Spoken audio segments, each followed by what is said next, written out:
Como é permitido pessoas com tanto poder financeiro pôr em risco o planeta com ideias egocêntricas e ameaçadoras? E aí? Na verdade, isso sempre existiu, não é? Nós sempre tivemos. A história da humanidade não é, na verdade, a história da humanidade. A história, na verdade, é a história dos egocêntricos. A gente passa da mão de um egocêntrico para outro egocêntrico. Aí apareceu Nabucodonosor, egocêntrico, que foi derrotado por o seguinte: quem derrotou era outro que era egocêntrico também. Por que motivo que eu vou ter que... Presta atenção, por que eu tenho que invadir o país do outro? Se o país é do outro, cara, por que eu tenho que invadir? Já não está bom o que eu tenho? Não, eu quero ser dono do mundo. Eu quero dominar, quero matar os meus jovens, mas eu quero dominar. Para que eu quero dominar a terra dos outros? Mas isso sempre foi assim. Nós nunca tivemos uma relação diferente de poder no planeta.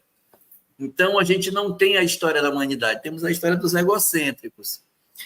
E, realmente, você tem razão. Nos últimos tempos, nós temos visto um avanço tecnológico que tem permitido determinados indivíduos realizarem atos que demonstram assim um poder bélico muito grande quando eles sentam em determinadas cadeiras.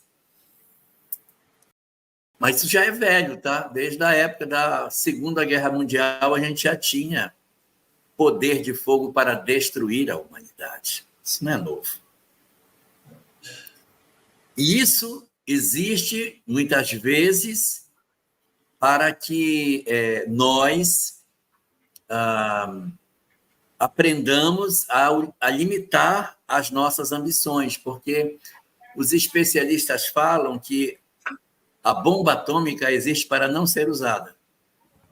Mas é para dizer, eu tenho, embora ninguém use, porque se eu fizer, é uma coisa suicida. Eu jogo a bomba nele, ela vai pegar em mim também, porque o planeta vai ficar radioativo, todos seremos atingidos, a alimentação vai ficar profundamente sequelada com uma bomba dessa que a gente use.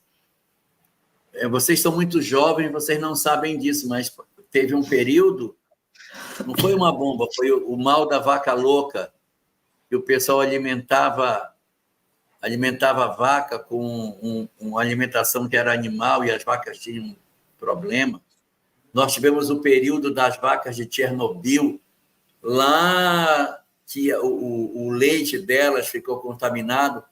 Isso impacta todo mundo. Todo mundo é o mal da vaca louca, o mal das vacas de Chernobyl.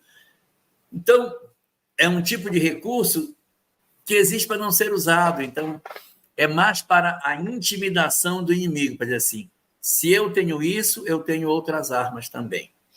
Mas, assim, a gente pode ficar um pouco mais tranquilo, porque por duas razões. Primeiro, essas armas nunca são usadas, porque elas existem para intimidação, mas é um instrumento que não é usado apenas para ameaçar as pessoas. Esse é um primeiro ponto. Ela não tem a expectativa direta de uso.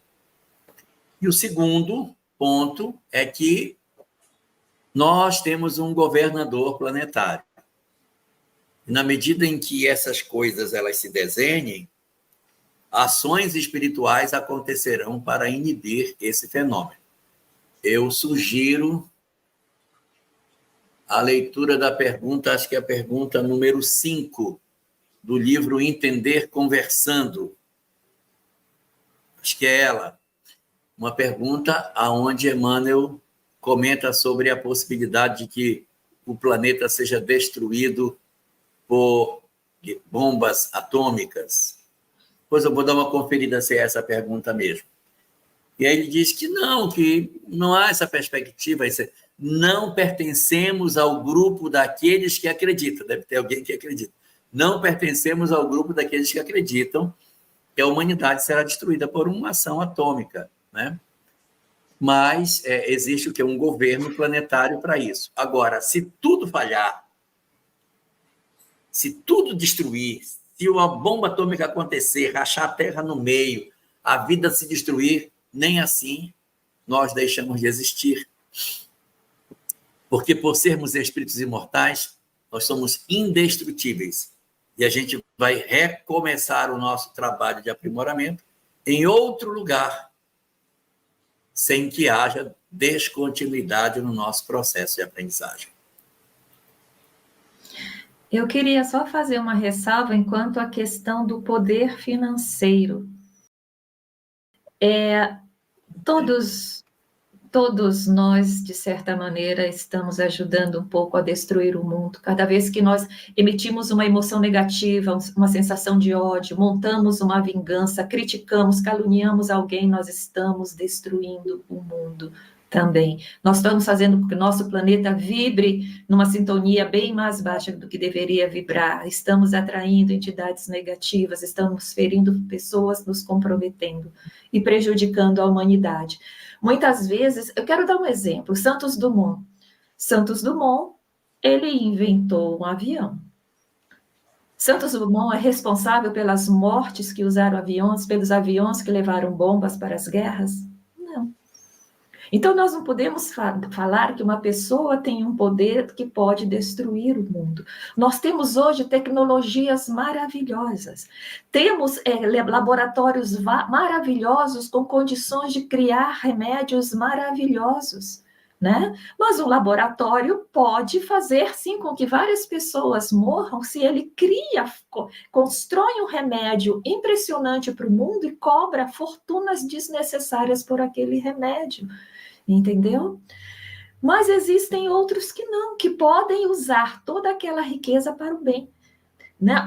Cabe ao homem. Às vezes nós queremos que Deus faça descer os anjos para que eles assumam as fortunas, e não é só fortuna, o conhecimento intelectual diferenciado para criar, fazer descobertas tecnológicas, e que fiquem na mão dos anjos. Não ia adiantar, porque eles iriam descobrir, mas os outros iriam usar para o mal.